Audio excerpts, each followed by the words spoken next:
good evening. You're with us on DD India. Welcome to Express News, where we update you with the top 100 news of the day from across the country and the world in a quick, succinct manner.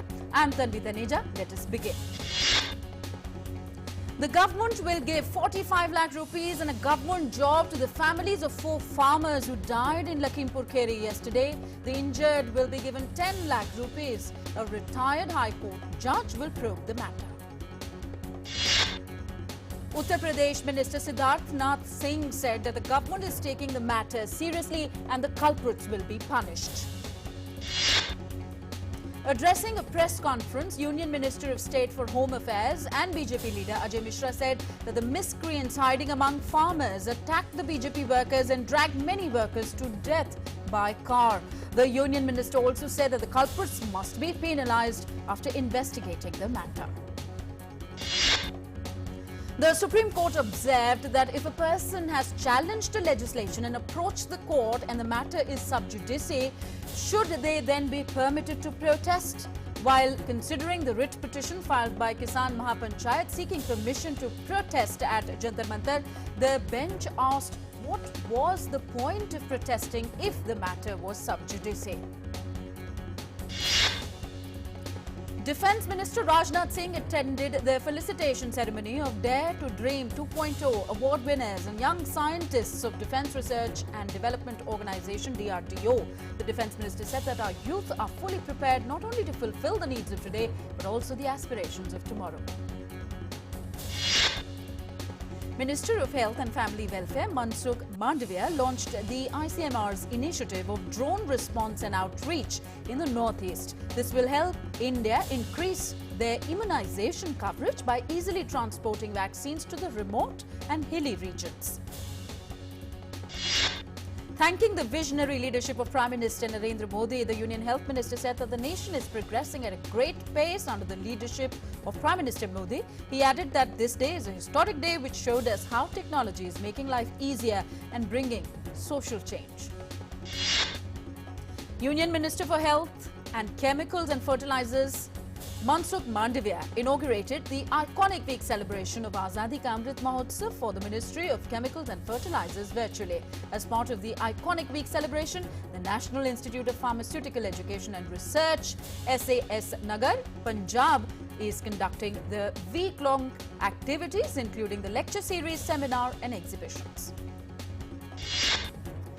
UK nationals arriving in India will now have to undergo a mandatory 10-day quarantine. All UK nationals arriving in India from the UK, irrespective of their vaccination status, will have to undergo a mandatory quarantine at home or in destination address for 10 days after arrival in India. 3 accused, Aryan Khan, Arbaz Merchant and Munmun Dhamecha, were produced before a magistrate court in the cruise drug party case. They were earlier taken for routine medical test at the JJ hospital.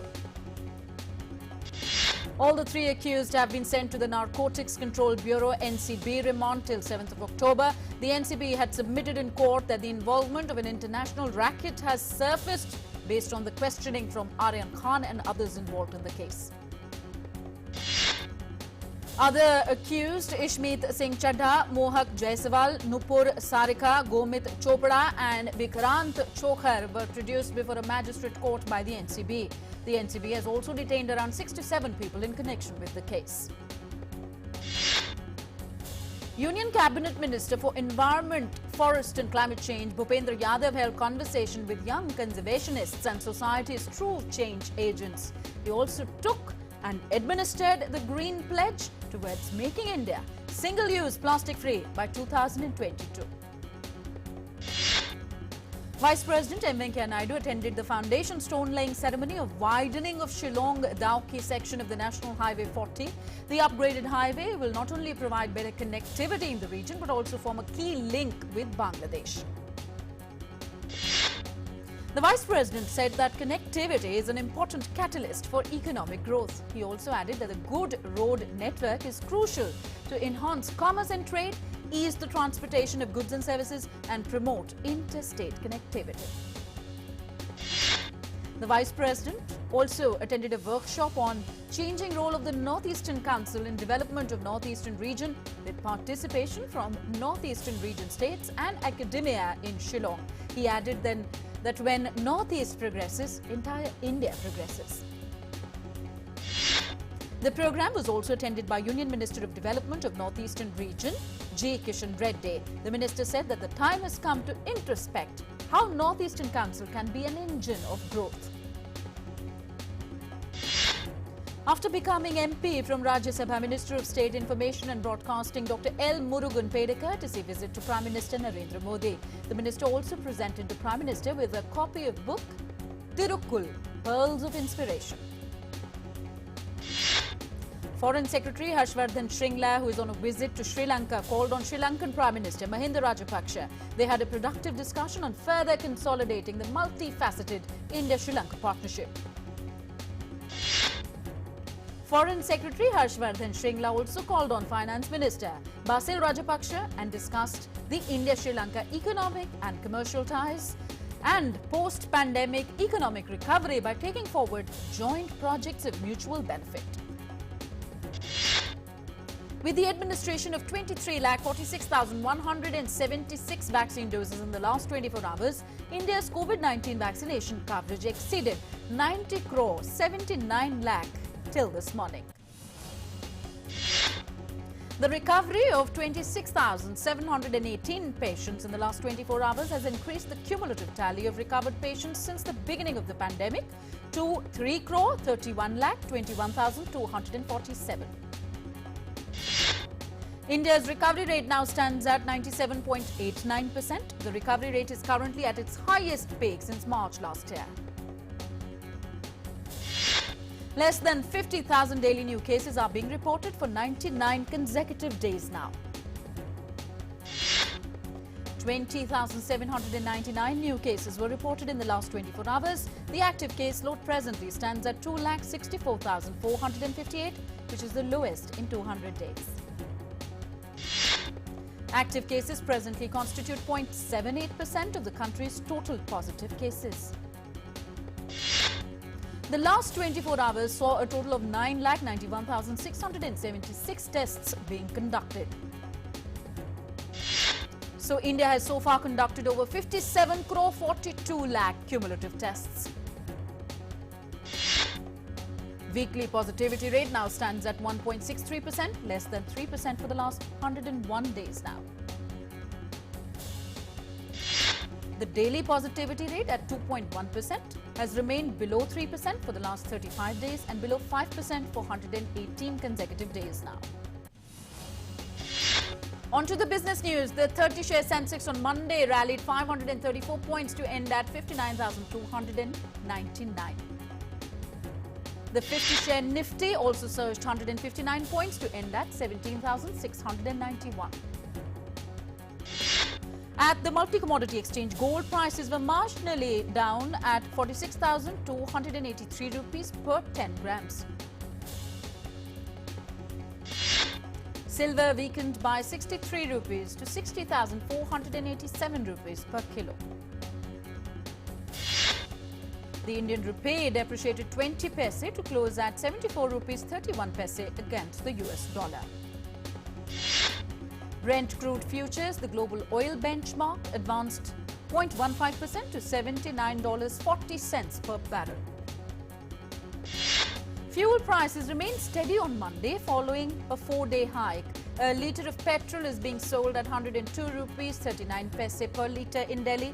A litre of diesel will cost you 90 rupees 77 paise per litre in the national capital.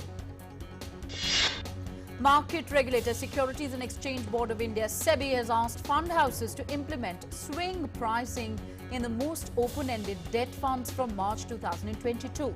Swing prices is an adjustment made to the published net asset value of a mutual fund during extreme circumstances. Sales figure of the Khadi company on Gandhi Jayanti crossed the 1 crore rupee mark at Delhi's flagship Khadi India outlet in Connaught Place. On 2nd October, the overall sale of Khadi products was recorded at 1 crore 1,66,000 rupees. Overseas trading in the shares of heavily indebted China Evergrande was suspended on Monday, days after some bondholders said that the property developer at the center of jitters over China's financial system had missed a second key bond interest payment. World battles COVID-19. More than 23 crore 57 lakh people across the world have so far tested positive for COVID-19, while over 21 crore 26 lakh patients have recovered from the virus. The deadly virus has claimed the lives of more than 48 lakh 16,000 people worldwide. The United States of America remains the worst affected country by COVID-19. The nation is witnessing a continuous spike in daily new cases due to the Delta variant. As on date, more than 4 crore 45 lakh people have been infected in the US by COVID-19. Over 7 lakh 19,000 people have lost their lives due to the virus in America.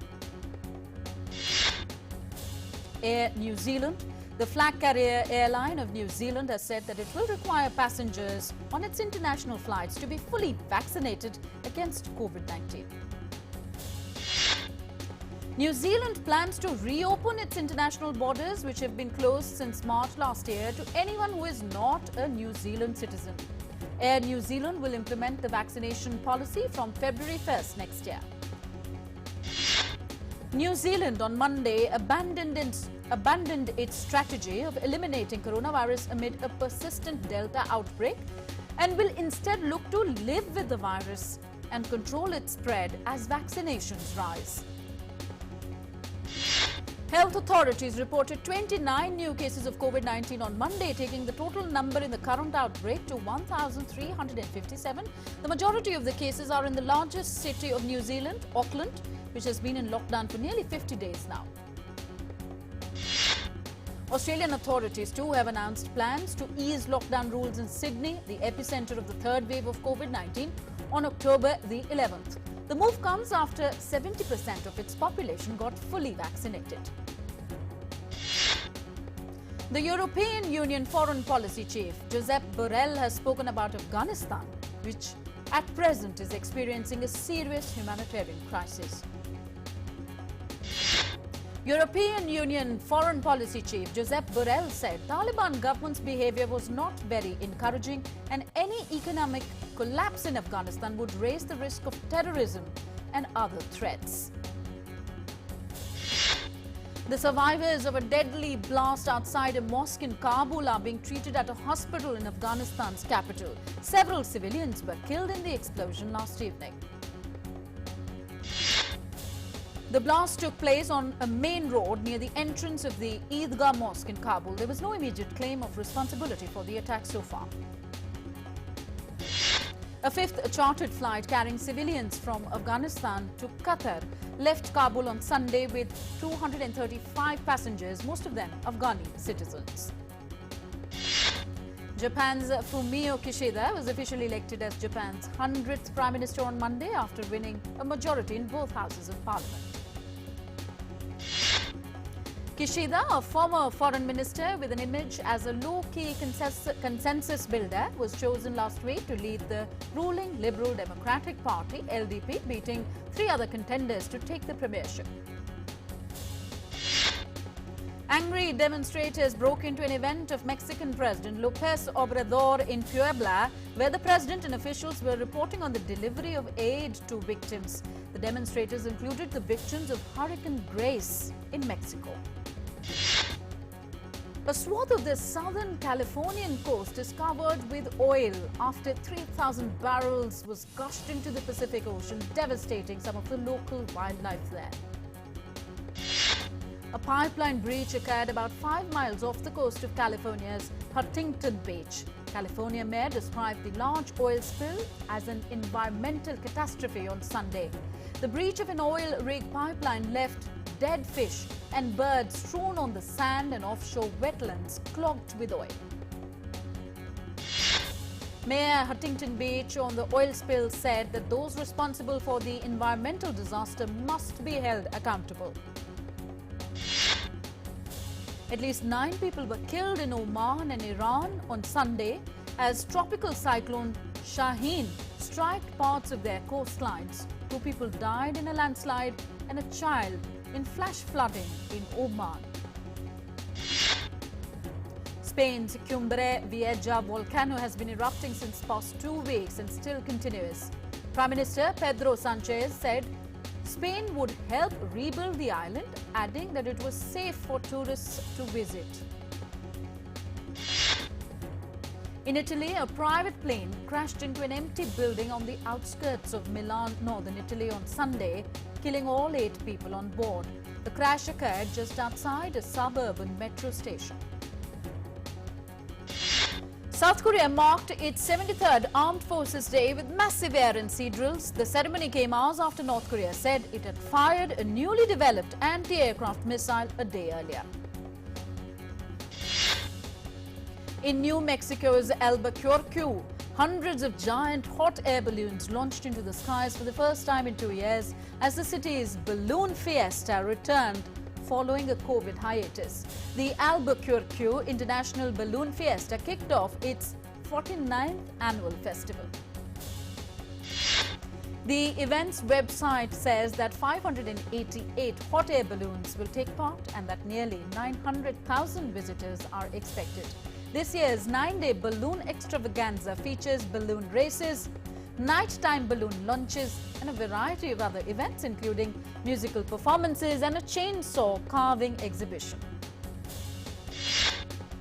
In Indonesia, environmentalists have created a museum made entirely from plastics to convince people to rethink their habits and say no to single-use bags and bottles. The outdoor exhibition in East Java took 3 months to assemble.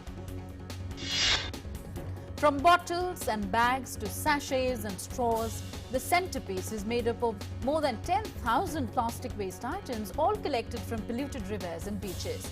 The centerpiece, a statue called Devi Sri, which means a goddess of prosperity, widely worshipped by the Javanese.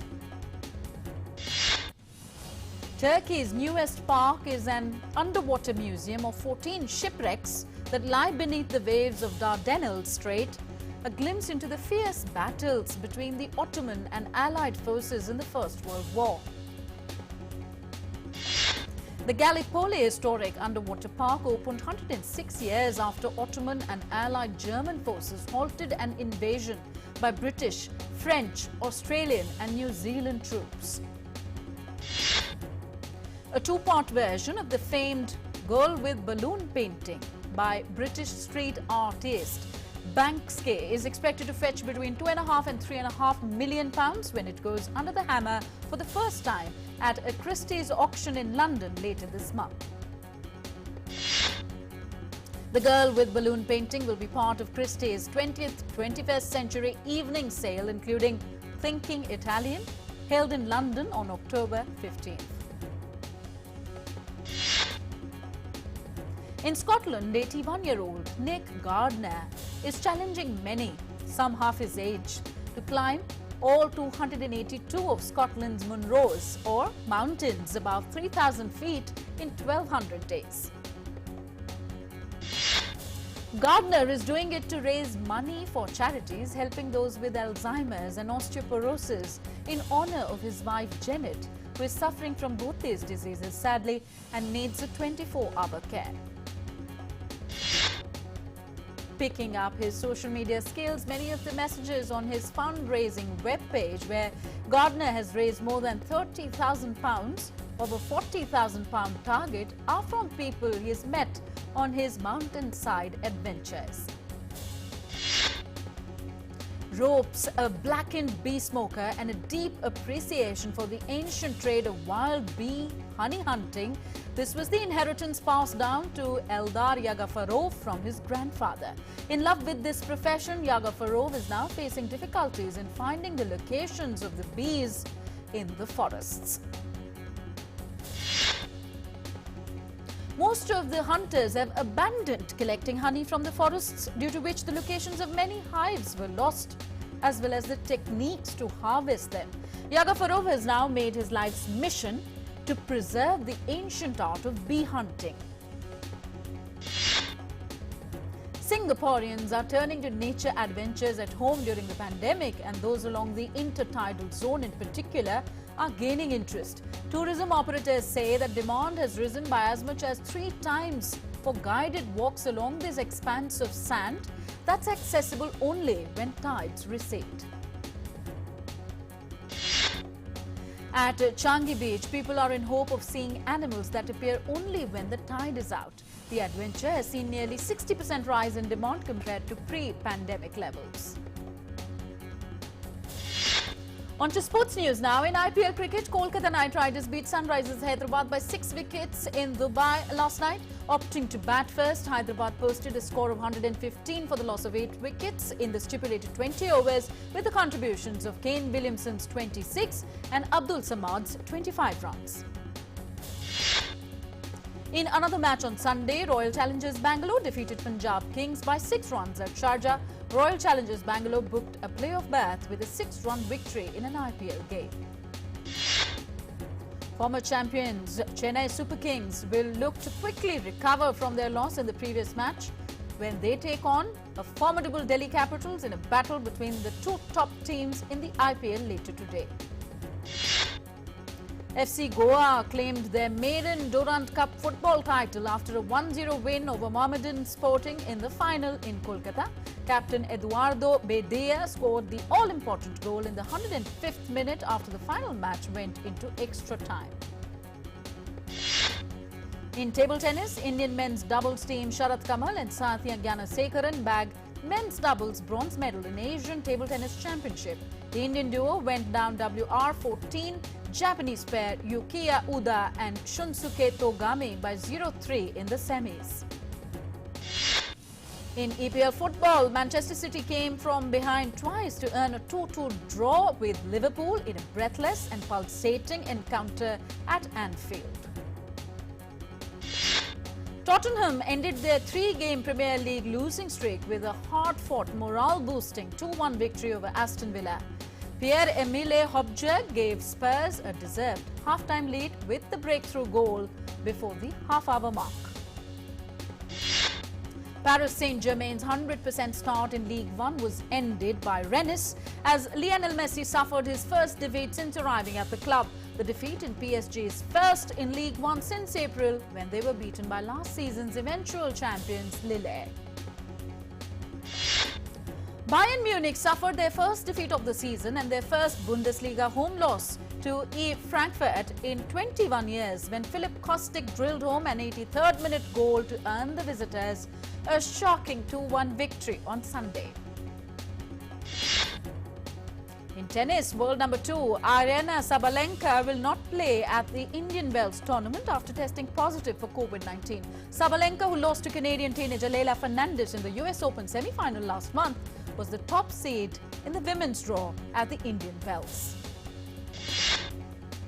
On to entertainment news now. Ahead of the release of Netflix's House of Secrets, The Buradi Deaths, music maestro A.R. Rahman opened up about composing the original score of the docu-series. He said working on the film was a new experience for him.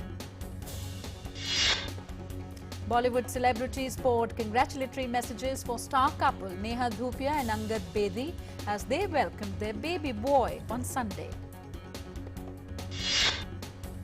Actor Kangana Ranaut met Air Force officers while shooting for her upcoming film Tejas. Veteran actor Anupam Kher is all set to work on his new film Unchai. The actor took to his Instagram page to share the news. Animated flick Ron's Gone Wrong has got its release date for India. It will be released on October 29th.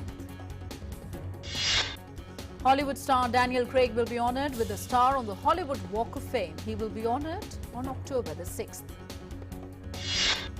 Daniel Craig's latest release, No Time to Die, is a James Bond flick and it has garnered over $119 million worldwide. It has become the first Hollywood movie amid the pandemic to cross the $100 million mark in its overseas launch without China.